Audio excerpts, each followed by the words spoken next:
the draft here for game number 1, led by these awesome graphics. The Yuzhong is here.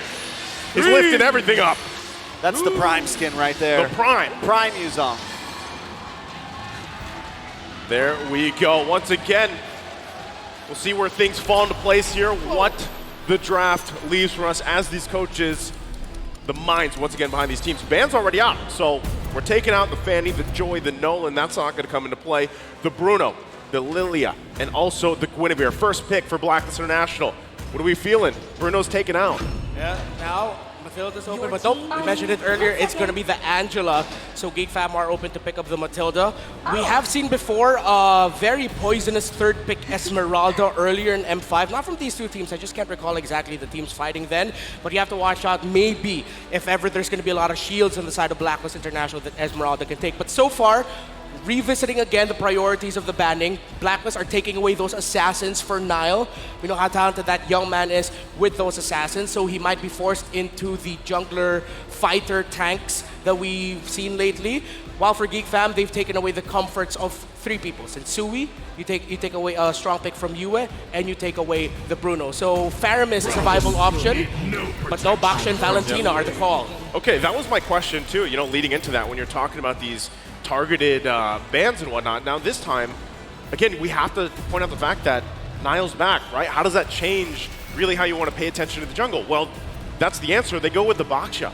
So they picked that up. Does this mean utility versus utility even for Sensui? Someone who has really shined over the past, you know, seasons, years, and everything that he's been playing. And for some would say, you know, he can hold his best against the best of the world. You know, something important with the Baksha on Nile, I feel like with Marky, he played a great role as a jungler, but I think just a little more passive, a little more rolling with the team. Seeing Nile on this quick moving utility jungle, probably one of the more aggressive, move around the map, make rotations. I'm ready to see that. And you pair that up with the Valentina and now the Claude, it definitely looks like, you know, some nice ingredients for some good attacks possibly in the early game. Yeah, we also have to consider the fact that this Angela might actually be going into the mid lane for you, and then the roam pickup for Renegade might be a surprising swing pick here. So that's one of the strengths of putting up the Angela in the first phase. You get to flex it. Meanwhile, for GEEK fam, I like that they are now going into the second phase with their marksman intact already. So the two teams are going to be fighting for the EXP laners. They take away an Edith, but at the same time, I still feel like this is GEEK fam acknowledging that hey, they can still put the Edith in the roam, the Angela in the mid, so they're just covering their bases. Yeah, I love this. I always love the XP lane, right? There's a lot of flexibility that can happen there first off, but there's also a multitude of heroes that you can place there and approach the game differently, right? A lot of times you see Arlott parked there. We've seen even Glue pop up. A lot of Khalid change the course of games. Like, there is so much room and variation right now. And it's funny because before, you know, we saw a lot of Yuzhong picked up, but now he's kind of niche, right? It has to fit in a certain lineup. So we'll see a lot of these XP bans taken out because of how important it is. It's crazy, honestly, just how much, even just during M5, the meta has slightly shifted. The Lilia became popular, the Tigreal, the Khalid. So many heroes that maybe weren't even picked in the group stage are now getting banned out, are getting picked, are getting heavily looked at. Yeah, now more than ever, early game aggression is so important for teams wanting to make it to the top. It can't just be all about slow turtle dances. Sometimes a little bit of aggression at the right places in the early game might actually lead to a snowball. So that's why we're seeing heroes such as Khalid getting taken out. By the way, that's a brilliant ban by Blacklist International. Luke has shown tremendous performances with that hero. But GEEK fam are also respecting that a Faramis can still be pickable here for Blacklist International. So now, later on, we're going to be seeing if heroes such as the Yuzhong, Terizla, Arlott, Akito, still so many open, they can still pick up. They take out the Phoveus as just covering bases for the Wanwan now. Okay, interesting. I like it. I definitely like it. My eyes are still on this Angela. Is it going to be a heel man Angela? Is it going to be a Yue Angela? Just taking a look at Black, it definitely seems very flexible. GEEK fam kind of showing all their cards right now. I think the Phoveus, a solid ban. We've seen him getting picked up, and there goes the Lapu. Nice dive into the backside. A possible answer. Yeah, Lapu's great, right? A lot of times we see this, even recently in the hands of even Kid Bomba from Daewoo, and it works wonders. A lot of times you can lead a lot of those charges and tank up quite a bit of damage the way the Lapu kit works. the bravest fighter in. You can allow yourself to kind of set things up. Yeah. But, you know, that still also leaves the question. There it is. The Arlot's going to be picked up. What's the last pick here? It's going to show whether it's going to be Heal Man or if it's going to be a roamer, a tanky roamer here for Renegade. Honestly, scratching my head right now. I don't think this would there's a lot happen, of but picks available. Nova, okay. Novaria, okay. Novaria. So instead of, the interesting thing is they can flex it depending on what they're feeling. Yeah. They can still We flex still don't it. really know. Yeah, Yue has shown to be a great Novaria, but so has Renegade as a roam Novaria. So it just depends here. Our roamer pickup here for Geek Fam. Thinking they can still slot in the Ruby for a little bit of surprise, displacement. They have 2 frontliners already. They might even go for a bit more utility for Boloyski. It's interesting, the Matilda is actually still wide open. No one's taking it out. That's what I was going to say earlier, right? It's kind of weird that Matilda just kind of slips through, but that's the adaptation, right? So far up to this point, now that we're in Knockout 2, what is this last pick for Boloyski? What does he want to go ahead and roam with? I would assume it's a little bit more on the tankier side to kind of extend some of these fights. You already have a Valentina to help you out. Well, Ruby. There goes the Ruby. Ruby comes through. So, great pick-off potential. Yep. Great usage. We've seen this before with Boloyski, a signature hero pick. It's definitely going to be the only thing about the Ruby is Novaria is going to be troubles. Even the Wanwan's going to be hard to catch. A lot of those things are going to be down to Luke here to be able to dive into the backside. You know, the jobs are definitely going to get divided here between the team. True. Maybe it's just not because I'm the best Arlot player in the world. I'm okay with it. But when I see a Ruby in the other team and I'm an Arlot, I'm so worried. Because one quick little second skill from the Ruby will just completely break my tempo. And if it comes alongside a pull as well, then me, Arlot, being annoying, dashing around, going everywhere, I'm not going to be able to do that. But then at the same time, the way Geek Fam play with this Ruby, they just have an understanding to it that is unparalleled. Man, as we get loaded up here, I think we're still going to take a look possibly at the comparisons of these drafts, but you got to admire that right there. As once again, both teams kind of getting situating. You can see the lineups one more time across from it. But hey, it sounds like we're going to be jumping right into the game. And it starts off here, game number 1 in the best of 5, knockouts 2 between Geek Fam from Indonesia and Blacklist International from the Philippines. Who starts off on the right foot? Yeah, so you see here, actually, they put a little assistance there, Yue and Renegade, on being able to clear that purple buff for Sensui a little bit faster, just so he can match up to the clearing and rotating speed of that Baksha. I'm going to be interested to see who's going to be a little bit more heavier to commit into that Little Wander, and the Blacklist are going to commit their second or third turtle signature lane switch. I'm already thinking a little bit ahead, but that's something the Blacklist International does for the early game. That's part of their play style.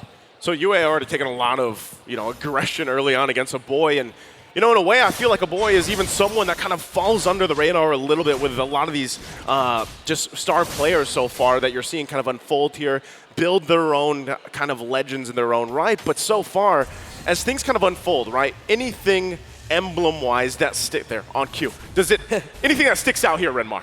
Well, actually, you're seeing the EXP laners now doing a very popular thing, picking up Rupture. They really just want that instant gratification already for the early game, the damage that they can dish out. So these two teams are going to be watching out for the respective EXP laners. But more importantly, so Blacklist International need to watch out for Luke, because if they allow him to just freely hit his ultimate, those 3 strikes are going to surprise Blacklist, and next thing you know, they're going to be forced to go back. I think as we take a look at this too, kind of things unfold, it's just leading into that first objective. This is one of those games, one of these teams that they take it slowly, right? Lead into these objectives. We already saw the breakdown between the Lord takes. Now, again, you're against Sensui. You have to be able to go ahead and take on this turtle dance later on. But look at him topside. We'll have Marky with the 1v1 right now. Blazing duet. First blood for Marky 2 minutes in. Turtle pit still going on, though. Wow. So with that, Geek Fam's going to get the first blood. They force out a flicker from Edward. Oh, another one. Geek Fam popping off quick in the first few minutes. Well, this is what we're talking about. Number 1, you got to be stone cold in this series. You can't be a little bit too eager, just like what Oheb showed there. Marky hit level 4 just in time, but now there's an invade by Geek Fam. Geek Fam taking the orange buff. Sensui going to be denied of that. We're literally 3 minutes in, and this is something I was a little bit worried about. Blacklist does have a very soft mid-side for the laning phase. GEEK fam are going to be able to punish that if they want to. Yeah, you mentioned it, the key thing, that very squishy, double major support style of roam and mid duo. When you're up against a Valentina and or Ruby, you saw there actually in the bottom lane, in the EXP lane of Edward, how a simple 3-man rotation by GEEK fam sent Blacklist International back, forced Sensui to reset the turtle, and the fact that OHEB lost the 1v1 to Marky, now going all the way back to what happened in the bottom lane, Blacklist just had to give up control of that turtle and they couldn't contest, but that also meant they were susceptible to getting invaded because GEEK fam are confident to do that with the turtle shield buff. This is crazy, right? GEEK fam, they're playing at a different tempo than what we've seen at least previously. So even a boy with this, he's going to be fine. He has the heart guard himself here to work around. Takes a couple shots, but this lead so far that GEEK fam has garnered themselves is going to transition really well. You see Marky already picking up the DHS. Niall going to go into the hunt right now. Okay. OHEB up against Marky once again. Heart guard comes just in the nick of time, but GEEK fam are not done yet. They're going to push under the tower. Bloisky with the I'm offended, and OHEB goes down. It's 3-0, 4 minutes in. GEEK fam controlling the game. And now GEEK fam with a great understanding of the priorities of Blacklist International in the map. 4th minute, 4-man gank onto the top side to get another kill onto OHEB. And right now, for our international viewers, you're seeing the reason as to why Marky has been hailed as the gold standard. He has been the mentor for gold laners in the Philippines. I thought Bloisky stole that for a second. He tried. Yeah. They're just going to keep putting the pressure right now. This is going to be most likely Turtle once again going to the hands of GEEK fam. They have this lead. Luke's feeling pretty good, and they'll take it. So another objective taken. So where does Blacklist International start to put the pressure on, knowing that now they've given up these 2 objectives? They're playing at this tune of GEEK fam. What do they focus on here, Renmar? At some point, they're going to have to call for a switch or maybe just give up 1 turtle and just gank a lane altogether, maybe 4 or 5-man dive alongside OHEB to give him a little bit of a lead already. Because right now, GEEK fam are just controlling every turtle or wherever Luke is. Again, the difference between the Lapu-Lapu Arlot matchup, the XP lane right now, for GEEK fam is just a little bit more, how do we say this, proactive around the map. And it's really affecting the turtle or objective focus playstyle of Blacklist International. You know, normally I would say that this isn't the end of the world for Blacklist. But the thing is one of the things that GEEK fam has done, it's not like they got 3 of these kills onto Sensui or the Roamer Renegade. They get 2 of them onto OHEB, which is huge for GEEK fam. Blacklist might try to get another one here. They're going to try to work on this tier 3 on the top side. OHEB will get caught. Heartguard comes in terrified, and he's taken out. Renegade forced to back off, and GEEK fam take the first tower of the game. So that's tough. You know, you were just talking about OHEB, how he had those 2 deaths. Now he's got 3. He's kind of just shut down right now in this lane. So this is what it transitions to, right? You have to be able to build back up. It's good that you got that purple, but you know, with that, again, your gold lane is struggling. Look at the deficit here between the gold lane. Yeah, now Blacklist International are definitely going to be playing into the late game. Marky honestly just has free reign here, but you got to appreciate here the gusto of OHEB and the trust that he has into Yue to supply his lane with Star Shatters when needed to get a little bit more damage onto Marky. So that's a glowing sign for Blacklist International that OHEB, it doesn't seem like he's changed up his aggression. Maybe he can be a little bit more careful, but it's a good sign that he's not giving up. He's not just taking it all in. He's doing everything that he can to find a way to turn it around single-handedly. So this is what we're getting now. What we talked about earlier, Blacklist with a 4-man gank, as GEEK fam are going to be committing 2 onto the turtle. Okay, so again, focusing it. Yeah, that's another turtle. Going to the hands of GEEK fam here, 3 for 3, furthering the gold lead, 3.5K ahead now. So once again, you're 7 minutes in. You got to build something up before that first Lord comes up if you're Blacklist International. And then look at the pressure still going. Now going to come in, another I'm offended on Sensui. We're going to pull him in, take him out. Bloisky finds the kill. GEEK fam going to back off. They got what they came for. That's 5-0. This is a huge lead for GEEK fam.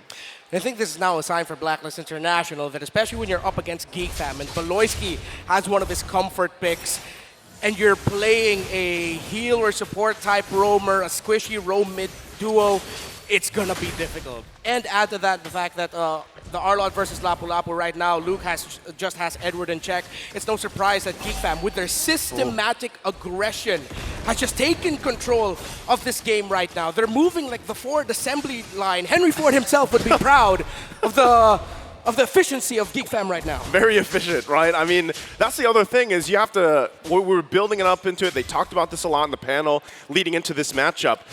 It's going to be a different GEEK Fam, at least from what we've seen for the previous games so far, back in Knockout 1 even.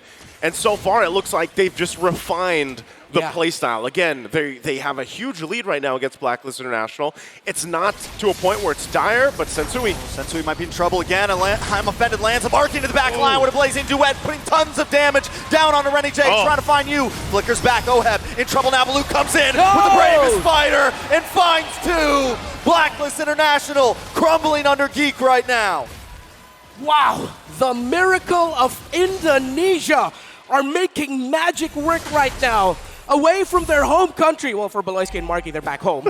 They are doing so well in this lower bracket matchup, in this elimination match, completely dominating. And it looks like they've really come into this with an understanding of how they want to play and how Blacklist wants to play.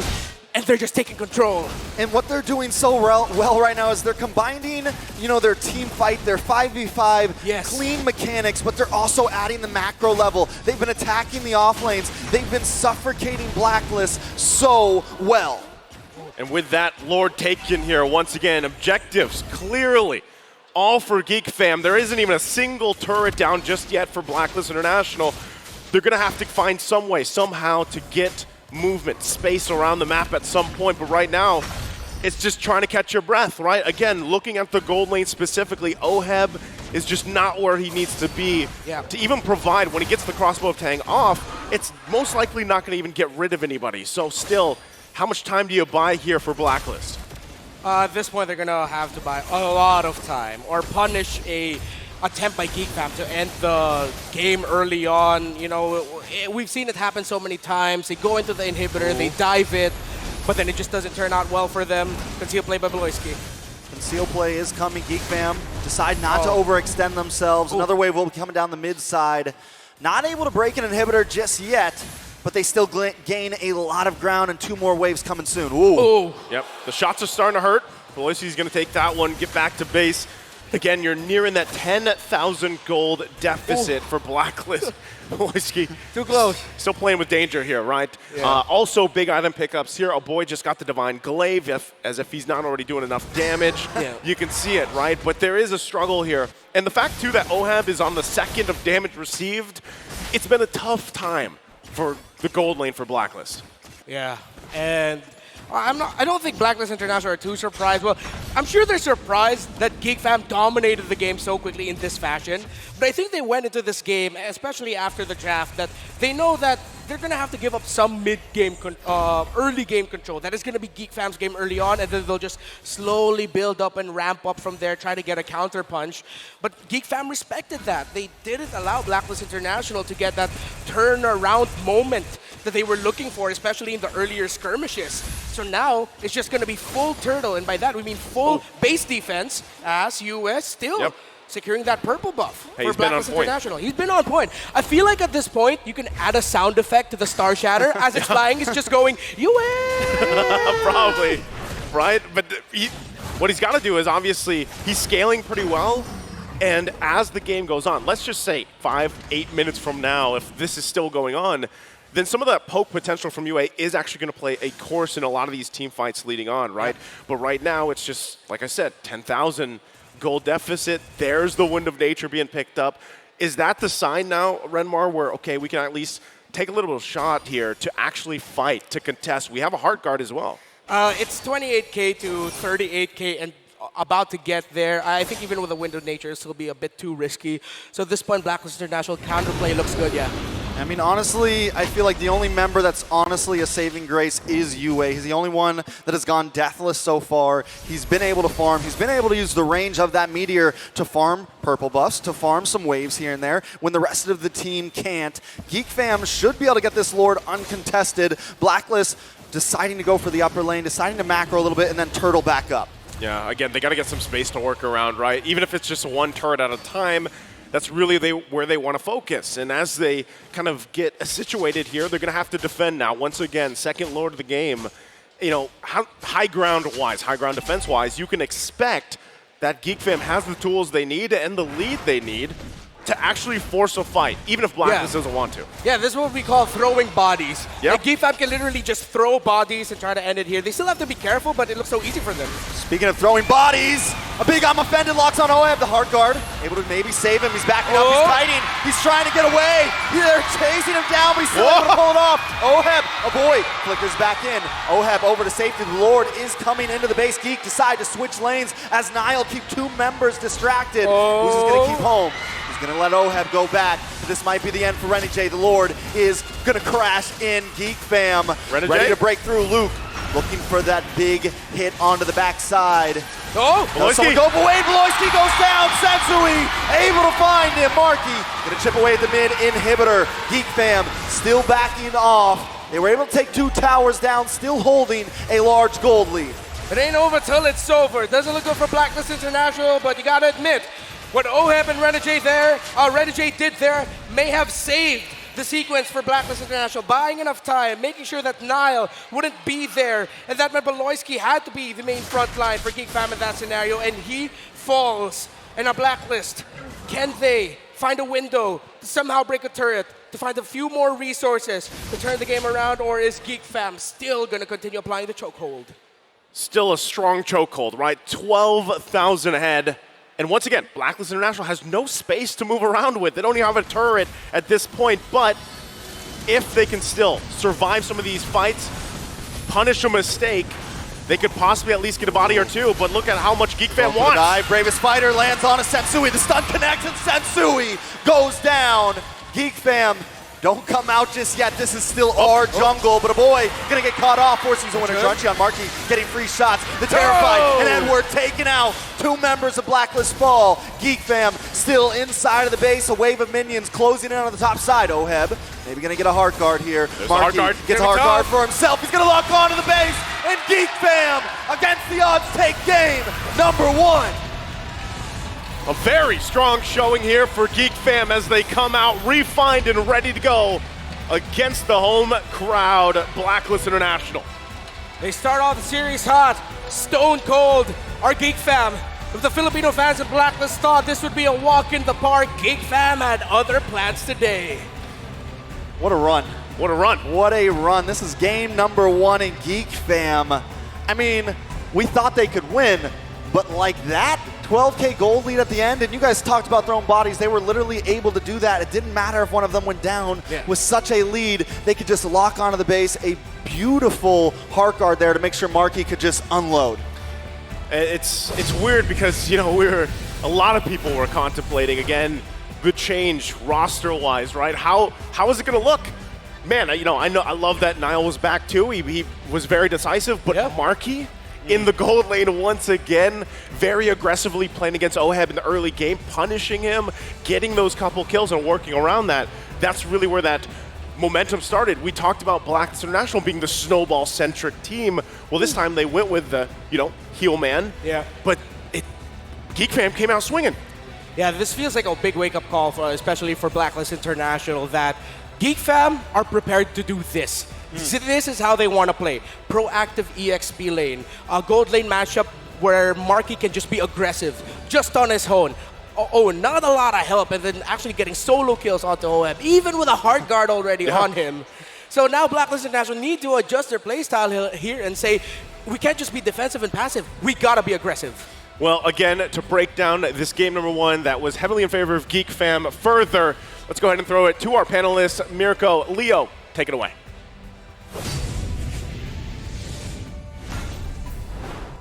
It was a lethal check by a GEEK Fam as they take first blood in this best of 5 against Blacklist International. Welcome to the analyst stand at your service. My name is Leo, here with Mirko, and let's start this out by talking about that draft. It was clear that GEEK Fam came to play, GEEK Fam came to fight, and at the forefront of that, they had a Vanguard. They had an MVP that just pushed the tempo starting minute 1. For sure. I mean, firstly, I want to bring it back to the draft itself, right? The way that Blacklist International drafted for themselves, it really felt like they were really focused on creativity. But then they got a bit too creative with their flex picks. Meanwhile, on the other side, GEEK fam with the Claw, super honest pick in the first phase as well to counter the 1-1. And yes, though a lot of people might think 1-1 versus Claude is a skill matchup, it really depends. If both of them are as good, I would actually have to give it to the Claude that has a bit more pressure in that lane, and that's exactly what we saw from Marky. He was able to lane perfectly here, utilizing full stacks on his passive to get that mobility, to get out of every single initiation that Ohead was trying to force upon him. And given the mobility, Marky actually, as soon as he felt it, stepped on the clutch and said, you know what, it's game time. Drew first blood early on and just gave hell to a Blacklist International. Really just softened up, tenderized that gold lane. And next thing you know, you're looking at a 2K gold lead at 5 minutes. And a good chunk of that, I'd assume, was put on to the young Marky Capacio, aka the solution. Here, I think they're past the age of problems. They're more in there, all right, we're back together. It's first day of knockouts, day 2. Marky at your lead. And here, he did lead. And here, he's leading his team into a 1-0 start. And again, if it's your gold laner that's having a good time, the concept of the gold lane experience came out in the group stage. Now in the knockouts, Marky's just claiming it. And if you think about it again, it makes complete sense. Marky's been placed in the jungle. 2 matches where he did phenomenally, right? The fact that he did so well in the jungle, his off-roll has only given him even more confidence, and you can see it from the builds here, Leo. Sea Halberd into possibly a Windtalker last item. He did not even care about the Wind of Nature. No need, right? The Arlet was shut down in the early game. So was the 1-1 in his own lane. You can see that first blood by the solution, and this is the first blood, or not first blood, but the first solo kill in the XP lane as well that I was trying to talk about, right? The fact that he doesn't need to care about any of the physical damage. Heck, it even feels like he doesn't really need to care about Yue's damage here because the frontliners from GEEK fam do such a good job of zoning Yue to create such a safe space for a boy and Marky. That's right. One of the few things that Blacklist had going for them was vision and map presence. Because again, the global nature of the Angela and of course just the vision. You're looking at what? At best a quarter of the map with the Astral Echoes. Meant nothing to GEEK fam because again, they were so forward, they were so fast, and they knew that they could close this gap. As mentioned by our casters, the early game belongs to GEEK fam. But what if they played so fast and played just so in your face that they made it feel like everything was the early game and they ended up pretty quick. Again, sub 15 minutes, this was just overloading GEEK fam on the play this time around, not even giving Blacklist any room to breathe. And I love what Reptar said in the game there. He said systematic aggression. I really like that. It's systematic, but it's just GEEK fam playing with the tempo, right? When Blacklist International are so used to going up against systematic teams, you need to shift that tempo up a little bit through, obviously, solo kills that definitely help, but also how active they are on the map. In a lot of